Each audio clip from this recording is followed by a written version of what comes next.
بزرگ می نویسد که خوشبخت‌ترین انسان شخصی هست که به دیگران خوشبختی داده می تواند و یکی از قسمت همین خوشبختی را آنهایی صاحب می شوند که به دل دیگران خرسنده می آورند، یعنی که دیگران را شاد می کنند. مهمان امروزه برنامه ما هستند هنرمند معروف قیام‌الدین چقلزاده. شما را استاد به برنامه خیرمقدم میگیم و امید میکنم که صحبت ما یک صحبت شیرین خواهد بود، یک صحبت قند خواهد بود، زیرا وقتی که نام شما رو شنونده میشنود یا که بیننده عکس شما را در افیر میبیند، در آن حالتی که هنوز شما سخن نگفته اید که او تبسم میکند، زیرا شما رو همین گونه قبول کردند، شما رو همین گونه دوست میدارند. و سوال اولی که به شما میخوام دادن همین است که آیا هنرمند بودن، هنرمندی که البته بیشتر شوخی میکند، هزل میگوید، مشکل است؟ رجان اکن در باره هنر اگر گپ زنیم، سخنی خوب خطی آغاز کردید شما صحبت که گفتن که اگر خواهی که خوشبخت باشی، بله. یک کسی دیگر خوشبخت کردن در کار آورد. بله. برای همین این سخن بسیار معنی عجایب دارد و قابلیت یک کسی دیگر خرسند کردن که خدا در کدام حالت هستی، این یک اول خداداد میشه. بله.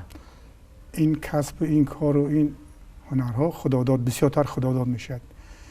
دوم از بسیار دیدن، بسیار مطالعه کردن، چون که در هر یک سخنی آدمی که هم صحبت میشد با شما با او جوابی مناسب یافته و دادن و که موافق باشد به همون سوالش، این قابلیت هر کس نیست.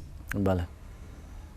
و من دیگر رو با کار ندارم، من از خودم اقتباس میکنم که از همون دوره های جوانی که یعنی کمتر از عقل سالم تر شدیم، در همون فکر عقیده بنده دایم همین حالت جوش میزد. مثال اول سر میشد از همون دوره های کودکی که وقتی بازی میکنیم، بله. بنده همون دوره ها همین قابلیت بود، همین پیشگفتاری ها بود در بنده بود. و همیشه من کوشش میکردم که نمیخوام که یکم انسانی که یک بار دنیا میرود و قواقش آویزان باشه. من میخوام که انسان همیشه تبسم کرده بیستد و خودم خوشبخت حساب میکنم که هر جایی که همین دو کس اقلا سلام میکنیم و احوال پرسی را سر میکنیم، بین 5-10 دقیقه اگر در کوچه باشیم همین شماره به 15-20 کس میرسد. هر کسی که میگذرد البته استاد سلام میکند و یعنی وارد صحبت ما میشود. همین خیل در تقدیر بنده همین بود است. بهترین. خب بسیار وقتی شما با مردم صحبت میکردید، با آنها شوخی میکردید، بعضی چیز رو مثال میآوردید، میشه لحظه که از شما خفه شوند، از شوخی های شما خفه شوند؟ اکو در خفه شدن نشدن نه، تا این وقت یگان کس روی راست نگفته است. اگر در پنهانی نگفته باشد که من از این سخنی اون کس خفه شدم، نه که در رویم یگان کس یگان بار نگفته است. و بعضی ها بسیار التماس میکنن که فلان صحبتتان فلان چیز اقتباس آورید، همون یک بار دیگه تکرار کنید من نوشته گیرم. یا که بعضا خانه زنگ میزنن، تلفن قدیگه میزنن که یا که فلان لطیفه در فلان جا شما گفتید، یا که فلان صحبت به فلان چیز اقتباس آورید، همون تکرار کنید من نوشته گیرم. و بنده یگان کسی اون نگفتم. بهترین. خوب، اینا که ما در روبروی یک سال نو میلادی ایستادیم، یعنی سال 2020 مهمان کشوری عزیز ما میشد. بله. و گمان میکنم پیرامون همین سال هم شما که نوشته دارید. اکو برای هر سال نوشتن پیشگفتاری کردنم دشوار است، نه که در موضوع هر یک سال یک چی باید من گویم، یا یک لطیفه گویم یا یک حالت حیات تکرار کنم. اکو سالها آمده رفتن میگیرند پای هم، نه که هر سال با خودش یک فیض و برکت دیگر دارد. مثال یک سال میاد که حاصل فراوان میشود، سری و پوری میشود، بود و هوا خوشرو میشود، نقض میشود، موافق معیار بارش میشود که حاصل دیخان نقض شود. و بعضی سالهای میان که اندک با خرخشه‌هاش زیادتر میشد. سالهای همدیگر فرق میکنن. من آرزو میکنم که این سالی که میبیاید، یعنی 20 سال جفت گفتن، من میخوام سر اول که با همه مردم تاجیکستان خواهش و طلب دارم، آرزو دارم که در این سال آنهایی که جفت نیستن جفت شوند. چون که حیات انسان به جفتی اقدر حیات نیست. بهترین لحظه های زندگی حیات در جفتی میگذرد. که خوشبختی برای انسان میارد. این سال برای همه مردم تاجیکستان فقط جفتی باشد. بهترین. و یک شعر هجوی هم شما دارید در مورد موچل ها هم؟ بله درباره موچل ها هم گفته شده است، خیلی به طرز حجو گفته شده است. یکی کی میدوند ممکن که در طی این موضوع یک حقیقتی باشد. همون را آوردن که مثال پیش وقت من بعضی جاها دیگه میگفتم که هر جوانی که میخواد پیش از خانه‌دار شدن، خیلی پیش وقت پدر و مادرها رفتن مثال کیلون اولادش میپرسیدن. یکی میگم اولادی تازه باشد، یکم کسلی نداشته باشد، چون که از همون اولادی تازه نسل گرفتن بهترین خوشبختی است برای انسان. و پیش از همه مثلا میپرسیدن که سالی همین کیلون چی است. مثلا میگفتن که اگر سالی کیلون گوسفند باشد، یعنی سالی حتی شه سگ باشد، بسیار موافق میافتد. یعنی سالا موافق میافتد. اگر همون موچلا موافق باختن، یعنی او اله چی میشد؟ خوشبخت میشه. نه که سالا موافق نیاد، اگر از یک کلوش چپ ماندن جنجال سر میشه و در خوشبختی آدم بر هم میخورد. برای همین گفتن که هر کی را سالی زنش باشد بقر، زندگیش میشود شیر و شکر. بهترین. سالی زن گر خوب باشد آه گو که شد هر تو بری رویم سیاه. در ضمیرت مرغ باشد و علم، تیت و پیتت میکند در هر قدم. سگ وفادار است در دنیای ما، لیگه میقپد از پای ما. با نهنگ روبرو آیی بگو، در جهنم میروم اکنون فرو. سرنوشتی تو اگر باشد پلنگ، شعر باش ای مرد در میدانی ننگ. نیست اندر مهر نسل مثل مار، لیک اندر قهر گردد اژدهار. هر کجا مرد است فربه و لوند، دان که هم آخر شده است با گوسفند. هر کسی که مهر با خرگوش بست، گرگسان در هر قدم یابد شکست. هر که شد با موش همدیگ و طبق، خانه اش پر می شود از لق و پق. هر کسی که همدمی همدونه شد، عاقبت همدونه شد آدم نشد. و همین چیز رو شما در زندگی خیش سنجیده اید؟ تو اگه اندازه حقیقت دارد؟ اگه حقیقت دارد ندارد، بعضی حالت‌هایی میشد که حقیقت دارد، نه که بعضی حالت‌ها میشه برعکس میشه. برعکس میشه. بعد باور نمیکنه که این درست نبود از گفتن. همین لطیفه گفتن برای هنرمند مشکل است استاد؟ قهرمان ها رو از کجا پیدا میکنه؟ چه خیلی میشود این؟ همه حیات مردم ما همش خودش لطیفه است. اگر یعنی صحبت دو آدم، مثلا در بین دو آدم صحبت رفته سوده است، بین به یک کسش یک گپ میپرتاید که ای همون یک گپ یا لطیفه اکران ساختن ممکن است، چون که همون گپ یا ساده است، چون که لطیفه چی از سادگی را میپرستد، مثال که بعد کوتاهی را میپرستد.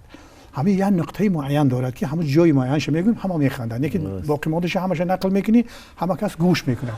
وقتی که میای همون آخرش میارن گفتم فینالش گفتی تئاتری، همون جا که میگوی همون نازکی با همه که میشد خنده سر میاد که سرجمی موضوع مقصدی همون لطیفه در همون آخرش جمع بس میشد. انا برای همین میخوان مثلا اینا میگن که زن بزرگترین آفریدگار پروردگار است که همین زن تمامی بزرگهای دنیا را زن به دنیا میارد. بله. تمامی پیغمبرها را زن به دنیا میارد. زن به همین قدر بزرگی که در دنیا به وزن و هیچ برابر شده نمیتواند، همین قدر بزرگ است زن. نه که ای موش میترسد. موش یک جانوری بسیار خردی که فقط ضرر میرساند، ای موش میترسد. موش از پیشک میترسد. پیشک از سگ میترسد. سگ از گرگ میترسد. گرگ از پلنگ میترسد. پلنگ از شیر میترسد. شیر که شاهی حیوان است از شکارچی میترسد. شکارچی که شاهی حیوان ها از وی میترسد از زنش میترسد.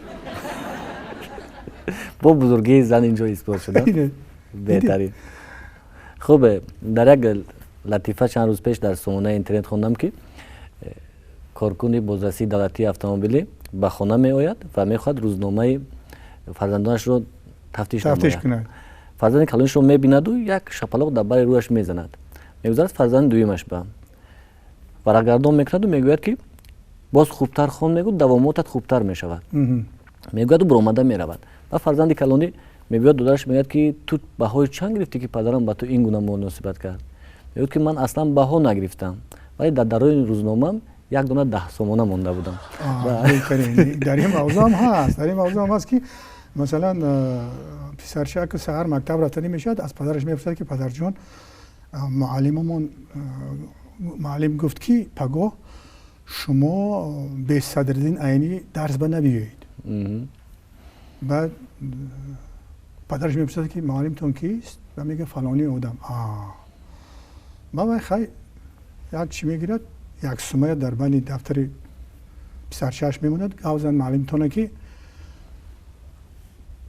گفت که چرا صدرالدین عینی نامد؟ گویی که صدرالدین از این مصطفی شده است، کسل است و جوش به ترسنزاده را کرد.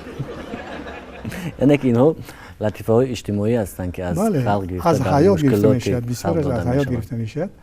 یعنی که تجربه زندگی است. مثلا وقتی که میگن که سلسله موش است، برای درباره موش با یک چیز دیگر گپ زنم اگر ممکن باشه، همین موشا بسیار از این پیشک بیزار میشن، چون که یگانه رقیبی واقعی همین پیشک است. از پیشک میترسن، یعنی شکار کرده نمیتونن، خوراک پیدا کرده کم میتونن. وقتی که وای میاد همه جواب روس میشه. بعد جمع شد یه روز همه موشا جمع میشن، سردارشون میگه که ما چیکار کنیم که از همین پیشک پیش از اومدنش ما خبر شیم که وای اومده ایستاده است، ما پنهان شیم که بچهای ما رو نخورند. ما خیلی مجلس شورای کلان تشکیل میکنن، یک موش جوان میخزد میگه که چه فیلسوف میگن، میگه من یه فکر دارم، همین فکری منو گیرید شما. میگن چه فکر؟ میگه که بیاد ما از زنگوله میسازیم، همین زنگوله در گردنی همون پیشک آویزان میکنیم. وقتی که پیشک آمد زنگوله زنگ میزند، ما میفهمیم که پیشک آمدی است، ما همه پنهان میشیم. همه قرصک میزنن که بهترین فکر او را بالای هم میپردند از خطی که میگن آفرین که چخیل توی را یافتی. و کمتر آرام میشه یک موش پیر شیشته است هم کنج به با میگم ممکن است ما هم یک گام دارم. با میگن چی میگن؟ میگه فکر همین بچه بسیار فکری خوب که همون پیش آمدن پیشه گردنش زنگوله آویزان کردن در کار بسیار فکری خوبه. ما همیشه نمیفهمم که همون زنگوله رو در گردن پیشه کی آویزان میکنه؟ همه خواب میکنم. بله. در زندگی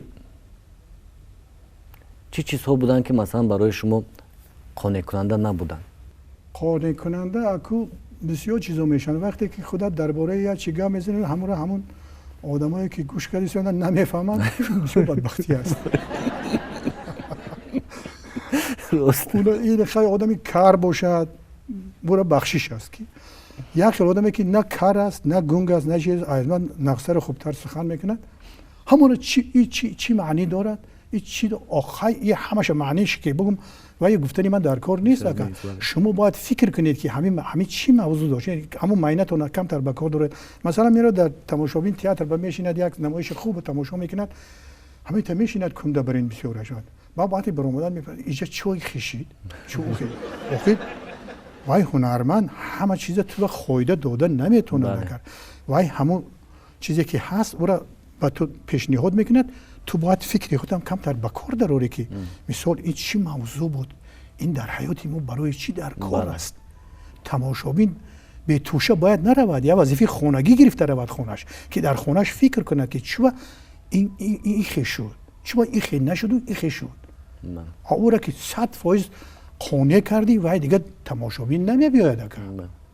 برای همین فکری از قفای فکری تماشابین نرفته، تماشابین از قفای فکری خود بردن در کار است.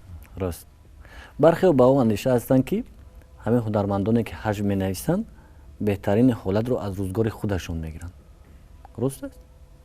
میشد از وقتی که موضوع نیافتی از روزگار خود هم می‌نویسی. برای فکر میگه دایره با همین موضوع ما چی در حیات گذروندم. یکم میدهکش پیدا میشد با همون بعد رشته بسته بعد بافته با یک چی میکنی. اون لحظه بود که روزگار خودتون ساختید. روزگار ما بسیار لطیفانه سنچهای میده وقتی که یک کانال بود در تلویزیون بسیار چند نمایشنامه‌ای بود که گویا که همه حیات خودمون بود، مثلا همین ضیافتی که همین نمایش ضیافتی که هست همینم در اون حیات خودمون شدگی گذشتگی ای وقتش نه. مرد شب سالی نو یک دوزی با مهارتی که تجربه داشته خیلی میدونن که هر کدام خانه به چی هست چی نیست. و یک خانه بسیار وایمانا که تایی چشم میکنند نگاه میکنند که شب سال اینا سویتاش همش خاموش شدگی. بله. و میگه البته هیچ کس نیست. خیلی وارد خانه میشد میبیند که همه چی هست، تمام چیزی که برای انسان لازم است همش مهیا. من نمیدونم که کلام چی گیرد. و نگاه میکنم که تلفنی همون صاحب خانه در بالای میز نوشته موندگی. بعد میبینند همون در زنگ میزند که سلام علیکم اکا شما فلانی آدم؟ میگه ها من فلانی آدم. در کجایید؟ میگه یک بانکت با من 20 سال اینا من این کاری دادم. همه بخشید تشویش دادم.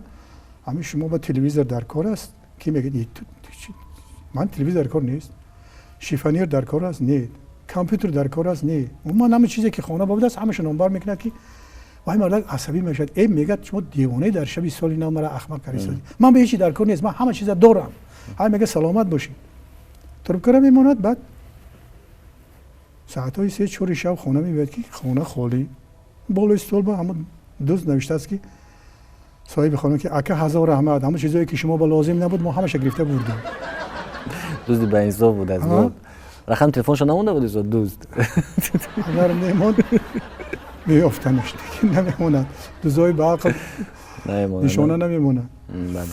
یک خانمی زیبا از یک فالبین میرود.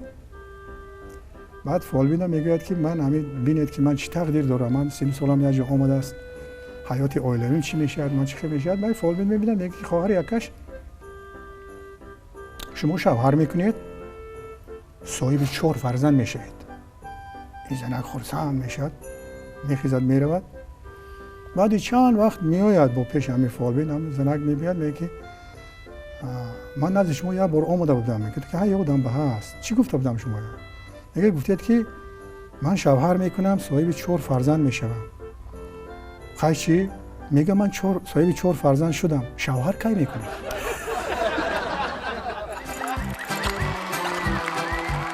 معلم با طلبه هاشون، طلبه های هم صنف های 3-4 میگه که بچه های نقص در خانه شما بسیار احتیاطکار باشید. چون که کودک خیلی از چیزی که گویی باید تازه که هست قبول میکنند. میگه بعد طلبه ها گوش کردن معلم میگه که در خانه حیوانات خانگی را بوسه کردن ممکن نیست. بیش یک سگ دیگر حیوانات خانگی باشد و یا بوسیدن ممکن نیست که وای آدم کسل شدنش ممکن. باید طلبه دست میاره میگه که خاله من سگچه ما بوسه میکنه. ای خالتون سگچه بوسه میکنه؟ میگه ها البته خالتون کسل شد. میگه نیست خاله هم کسل نشد، سگچه من مرد.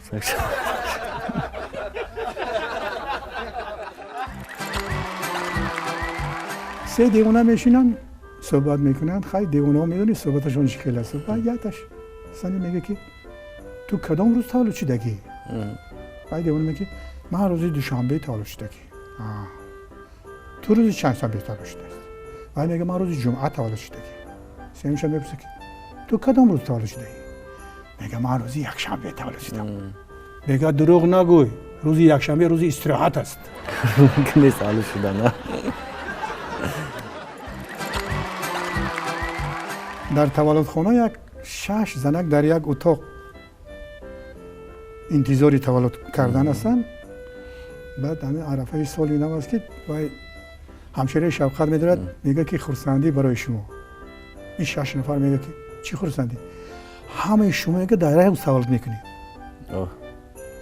روزی 3 اکتبر تولد میکنید. در یک روز همتون یک روز تولد میکنید. و یا میگن که ما سال نو را همون یک جای پیشواز گرفته بودیم.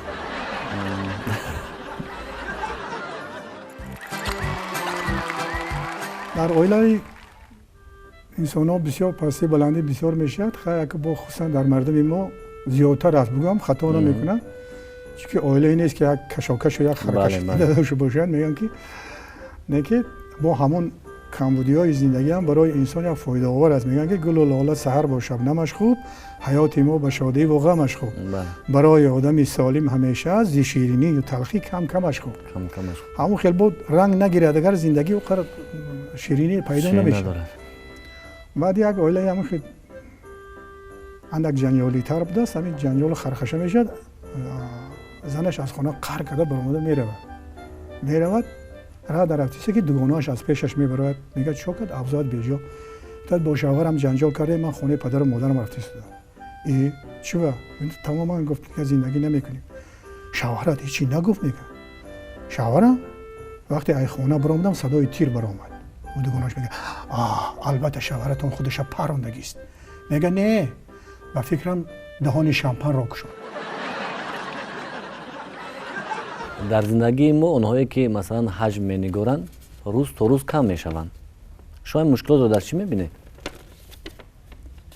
چرا ما حج‌نگاری جوانی که حج مکمل گفته توانند کم داریم؟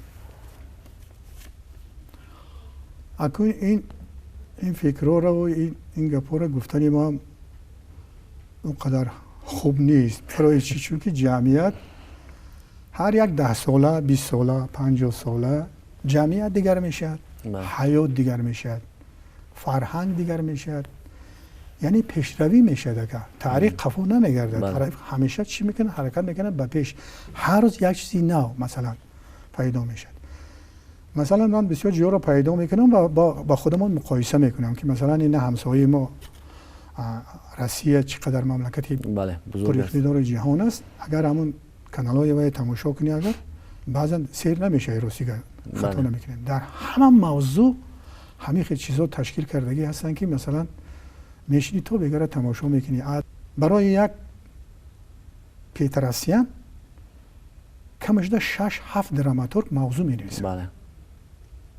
برای یک آدم اون میگیرد و موضوع ها را انتخاب میکند که کدامش از کدامش بهتر است او را پیشکش میکند. برای همین هنرمندای امروز که خیلی در سن سمال ما به شمار مانده است و از خفای ما جوانای نو پیدا شدن، من یاد خود آفرین میگم که اینا موضوع رو چخیل میابن، از کجا میابن و چخیل موضوع میابن. پیش وقت مثلا ژورنال خورپوشتک بود که در اوج بسیار حجم‌نگارای شاعرای خوب کار میکردن. مثال بصیر رسا بود، میرزا فیضعلی بود، برهان غنی بود، دوستای بنده بودن. انا بسیار چیزا رو ما اما خورپوشتک میگرفتیم، اون موضوعی که بسیار عجایب بودن است. حاضر همین چیزا خیلی قریب که کم شده، خیلی کم شده. من آفرین میگم به همه حجم‌نگارا که با در همین شرایط با یک چیزای میابن که تماشابین با تبسم میکند. به هر حالت اگر حج ادبی باشد، حج کلاسیکی باشد، گمان میکنم که برای تربیت جامعه موفق تر است. حج به تربیت نمیشه. که حج که تربیت ندارد و حج نیست. حاصل کردن با شرافت حاصل نیست. این مهارت کاری هر بفضل نیست. حاصل مردم بسیارش حاصل قبول میکنند که حاصل اون باید نشان داشته باشد، مقصد داشته باشد، مرام داشته باشد که یک کمبودی جمعیت ما را اصلاح کرده تواند. پیش وقت مثلا صحبت دوستان بود، چایخانه دلکشا بود که اونجا وقتی که یک آدم مثال زیر تنقید میگرفتن که کمبودیش هست است و این پگاه همون وظیفه کار نمیکرده و این سبکدوش میشد. همین چیزا بودن، سیاست بود، یک چیزایی بود که به خودش بعدی برآمدی کردن یا نامی بسیار جاهای بوده. ما میرفتیم مثلا همین همراه عبیدالله رجب در خوجند همونجا ما صحنه‌های سالینوی بازی میکردیم. حتی ما را قپیده تنبیه میدادن که خودشون قطعی قبول میکردن، نام و کار و کسبتشون میافتیدن. خیلی حتی ما را چی میکردن که شما تاکای ما را مسخره میکنید. همین چیزا اثر ما گذشتگی هست. خب ما میگفتیم که آخه این با نشان شما نیست، که شما چی وقت قبول کردید، به خودتون قبول کردید. همین خیلی موضوع بود که آدما خود قبول میکردن، خودشون نمیدیدن در همون موضوع، همون آدم، همون رهبر، همون چیز. سلامت باشید و گمان میکنم که هم یک صحبت کوتاهی که با هم داشتیم یک صحبت شکرین بود و یک صحبت بود که پر از شوخی، پر از تبسم و پر از خنده بود و بیننده تلویزیون سفینه نیز از این صحبت توانست کمی در روزگار خویش یک خرسندی در وجود خویش حس کرده باشد و برای اونی که وقتی افتید به صحبت ما آمدید از شما منتدار هستیم و در سال 2020 به شما روزگاری خوب، روزگاری پر از محبت تمنا میکنیم. سلامت باشید فیروز جان. منم از تمام هستیم، از صدق دلم در این سال 2020 خیلی گفتم که همه جفت باشد. آرزو میکنم که تمام خوشی های زندگی برای مردم ما نصیب گردد و ملک آزادی ما آبادتر و زیباتر و پرفیض و پربرکت‌تر شود. سال نو میلادی برای همه مردم تاجیکستان مبارک باشد. علل خصوص برای مردم فرهنگی و شاعر و نویسنده آنهایی که از پی ایجاد هستند. برای اونها برای کار و قلمی برا فکری رسا آرزو دارم. سال نو برای همه شما مبارک باشد. دوستان عزیز سلامت باشید. خوش آمدید بار دیگر به برنامه. بینندگان عزیز خاطررسان میکنیم که در صحبت ما بودن هنرمند محبوب تاجیک قیام‌الدین چقلزاده و با شما روزگاری خوب و سال پر از برار و کامیابی تمنا میکنیم. تا صحبت دیگر شاد بمانید.